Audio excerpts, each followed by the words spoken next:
తాకట్లో ఉన్న మీ బంగారాన్ని విడిపించి ఆ రోజు ఆన్లైన్ రేటుకి కొంటాం. Sharma gold company. నమస్కారం, వెల్కమ్ టు సుమన్ టీవీ. నేను గీతాంజలి. ప్రస్తుతం మనతో పాటు ఇస్కాన్ నుంచి ప్రణవానంద ప్రభుజీ ఉన్నారు. వారితో మాట్లాడదాం. హరే కృష్ణ ప్రభుజీ. హరే కృష్ణ ప్రభుజీ, తొలి ఏకాదశి అసలైన పరమార్థం తెలుసుకోవాలనుకున్నాను. ఎందుకంటే విష్ణుమూర్తి ఆ తర్వాత నిద్రపోతారు ఆయన. ఇంకా మరి ఆయన నిద్రపోతే తర్వాత సృష్టి సంగతి ఏంటి? అసలు స్వామి నిద్రపోవడం ఏంటి? మళ్ళీ ఎప్పుడో 6 నెలలకు నిద్రలేస్తారంట అని చెప్తూ ఉన్నారు. అందుకే అసలైన పరమార్థం, ఆ శయన స్థితి అసలు ఏమిటది వివరించండి. మనకి తొలి ఏకాదశి అని తెలుగులో అంటారు, కానీ శయన ఏకాదశి పేరు. ఓ శయన ఏకాదశి, పార్శ్వ ఏకాదశి, ఉత్థాన ఏకాదశి అని 3 వస్తాయి. ఈ 6 నెలలు కాదు, 4 నెలలకు లేస్తారు. దాన్ని చాతుర్మాస్యం అంటారు కదా. ఇప్పుడు మనకి ఆషాఢ మాసంలో వచ్చే ఏకాదశి ఇది. దాని తర్వాత కార్తీకంలో వచ్చే ఏకాదశి ఉత్థాన ఏకాదశి అని అంటారు. దాని తర్వాత ధనుర్మాసంలో వచ్చే ఏకాదశి వైకుంఠ ఏకాదశి. ఈ ఉత్థాన ఏకాదశికే స్వామి నిద్రలేస్తారు. అయితే ఏంటి విశేషము? శయన ఏకాదశి రోజు పడుకుంటారట. పార్శ్వ ఏకాదశి అని ఒకటి వస్తుంది. దాంట్లో ఈ చెయ్యి నుంచి ఈ చెయ్యికి మనం ఇలా మారుతాం కదా, అలా మారుతారు భగవంతుడు. ఉత్థాన ఏకాదశికి నిద్రలేస్తారు.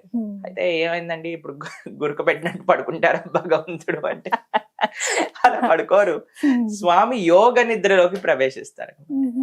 యోగ నిద్రలోకి ప్రవేశించడం అంటే స్వామి చరాచర జీవరాశులందరినీ ఆయన కాపాడుకుంటూ ఉంటారండి.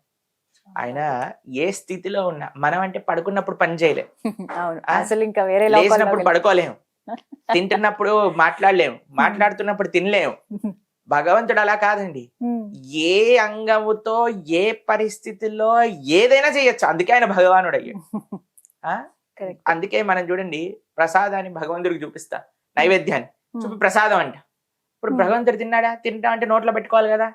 భగవంతుడు ఏం చేస్తున్నాడు? కృపా దృష్టిని వర్షిస్తున్నాడు. అయిపోయింది. ఆయన నేత్రములతో కూడా తినగలుగుతాడు. అది ఆయన కెపాసిటీ, మనకు చేయలేము అనమాట. అదే కదండి మన ప్రాబ్లం ఏంటంటే, ఈ జనాలకి ప్రాబ్లం ఏంటంటే, నా కన్సెప్షన్ ఏంటో భగవంతుడు కూడా ఆ కన్సెప్షన్ లోకి దూకాలి. ఆయన కూడా నా పరిణితిలోనే ఉండాలి, లేకపోతే భగవంతుడు లేడంటాడు. ఇప్పుడు చూడండి, వాళ్ళు చూసే దృష్టికోణంలో నాకెంత తెలివి ఉందో ఆ తెలివిలో భగవంతుడు కూర్చోవాలి. నా తెలివికి అవుట్ ఉన్నాడు అనుకోండి, భగవంతుడు లేడంటాడు, కాల్పనికం అంటాడు. ఇప్పుడు చూడండి ఎలా అంటే, ఒక ఆయన ఉన్నాడు, ఇలా రోడ్డు పైన నించున్నాడండి. రెడ్ లైట్ పడింది, బండి పక్కన ఆపి నించున్నాడు. అందరూ ఆయన వెనకాల నించున్నాడు. ప్రైమ్ మినిస్టర్ కాన్వాయ్ వస్తుంది. ప్రైమ్ మినిస్టర్ కాన్వాయ్ వస్తుంది. ఇప్పుడు prime minister convoy red light ఉందని ఆగాల? ఆగుతుందా? ఆగదు. వెళ్ళిపోతూనే ఉంటాయి కార్లని.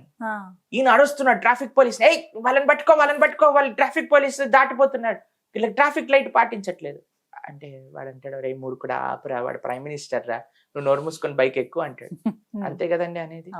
కాబట్టి ఈ మనుషులందరూ కూడా భగవంతుడు ఇలా చెయ్యాలి, భగవంతుడు అలా చెయ్యాలి, భగవంతుడు నిద్రపోవటం ఏంటి, భగవంతుడు గోపికలతో రాసలీలు చేయటం ఏంటి, భగవంతుడు చెట్టు చాటు నుంచి బాణం వేయటం ఏంటి? నీకు బుద్ధి లేకపోతే నువ్వు ప్రశాంతంగా ఉండు. భగవంతుడికి నీకు ఒక రూల్ ఉండదు. అవునా కాదా చెప్పండి? ఒక ప్రైమ్ మినిస్టర్ కి నీకు ఒకటే రూల్ ఉంటుందా? కాదు కదా. మాట్లాడేవాడికి చాలా జాగ్రత్తగా ఆలోచన చేసి మాట్లాడాలి. ఎవరితో పోలిక పెట్టుకుంటున్నాం మనం? ఒక్కొక్కళ్ళకి ఒక్కొక్క రూల్స్ ఉంటాయండి. అవునా కాదా చెప్పండి? ఖచ్చితంగా. కాబట్టి ఎవరి యొక్క ప్రోటోకాల్ బట్టి వాళ్ళు నడుచుకుంటారు. కాబట్టి భగవంతుడు నిద్రపోతున్నారు అని అంటే యోగ నిద్ర అని అంటే, అంతరాత్మగా పరమాత్మగా భగవంతుడు ఉన్నాడు కదండి. ఆ పరమాత్మ స్వరూపంలో ప్రపంచాన్ని మొత్తం కాపాడుకుంటూ ఉంటారు. ఈ 4 నెలలు కూడా చాలా పరమ పవిత్రమైన సమయం. అందుకే యతీశ్వరులందరూ కూడా చాతుర్మాస్య వ్రతము అని చేస్తూ ఉంటారు. మనం అందరికీ చాతుర్మాస్యంలో కొన్ని నియమాలు పాటించాలి అని చెప్తుంటారు. కొన్ని రకాల ఆహార పదార్థములు విడిచిపెట్టాలి. దాని తర్వాత చక్కగా నియమంగా నిష్ఠతో, ఎందుకంటే అన్ని పండగలన్నీ చాతుర్మాస్యంలో వస్తూ ఉంటాయి మనకి. కాబట్టి ఇవన్నీ చాలా జాగ్రత్తగా ఉండాలి అని చెప్తారు. చాలా మంచి సమయం నిజంగా చెప్పాలంటే. తొలి ఏకాదశి అంటే మొట్టమొదటి పండగ. తొలి ఏకాదశి అది నిజంగా చెప్పాలంటే ఒక మొట్టమొదటి పండగగా స్టార్ట్ అవుతుంది మనకి. అప్పటి నుంచి అన్ని పండగలన్నీ వస్తూ ఉంటాయి. అందుకే మనం తొలి ఏకాదశి మరుసటి రోజు నుంచే భగవద్గీత ప్రారంభం చేస్తాం. తొలి ఏకాదశికి ఒక మంచి పని చేయటం అని. అందుకే ద్వాదశి నుంచి మనం భగవద్గీత ప్రవచనం చెప్పడం ప్రారంభం చేస్తున్నాం. ఏంటి తొలి ఏకాదశి మహాత్యం? భగవంతుడు పడుకుంటాడా, నిద్రలేస్తాడా అంటే పడుకోవటం నిద్ర లేవటం కాదు. అది ఒక యోగ స్థితి. అది భగవంతుడి యొక్క లీల, పరమాత్మ యొక్క లీల. ఇప్పుడు చూడండి,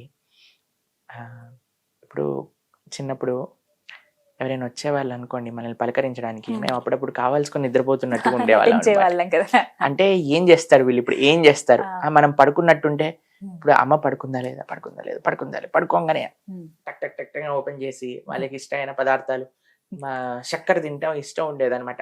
మీకండి? పంచదార ఆహా. తింటూ చిన్న పిల్లలకు ఉండేది కదా అలవాటు, చక్కెర తింటా అమ్మ లేస్తున్నాను కానీ డబ్బా పెట్టేసి బయట పెట్టేసి మన పని మనం చేసుకుంటాం. అలా భగవంతుడు కూడా అలా యాక్టింగ్ చేస్తాడు. ఏం చేస్తాడు వీడు చూద్దాం పడుకున్నప్పుడు పడుకున్నాను. మనం కానీ అయ్యో స్వామి పడుకున్నాడు కదా నా పని నేను చేసుకుంటాను అన్నాడు అనుకోండి, అప్పుడు మనం ప్రాబ్లం లో పడతాం అస్సలు. అన్నమాట. కాబట్టి ఏకాదశి వ్రతం ఇందాక మనం మాట్లాడుకున్నట్టుగా అత్యంత ముఖ్యమైన వ్రతం.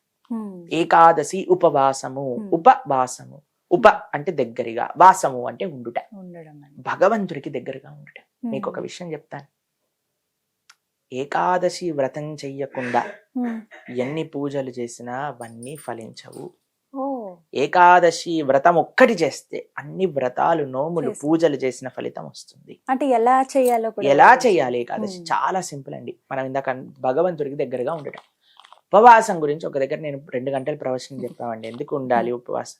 ఆవిడ చెయ్యెత్తింది, ఏం తినచ్చండి ఉపవాసం రోజు అని అడిగి. చెప్పింది ఫస్ట్ ప్రశ్న 15 రోజులకు ఒకసారి అండి. ఏం తినాలి, ఏం తినచ్చు అనే దాంతో ప్రశ్న స్టార్ట్ అవ్వకూడదండి. ఉపవాసం అంటే మనకి వీలున్నట్టు. కొంతమందికి నిర్జలు ఉండొచ్చు, నిర్జల ఉపవాసం ఉండొచ్చు. కొంతమందికి సజ్జల నీళ్లు తీసుకుంటే సరిపోతుంది. కొంతమందికి పాలు పండ్లు తీసుకుంటే సరిపోతుంది. కొంతమందికి లేదండి బీపీ షుగర్ అవన్నీ థైరాయిడ్ ఆ ప్రాబ్లం ఉన్నాయి, మెడిసిన్లు వేసుకోవాలి.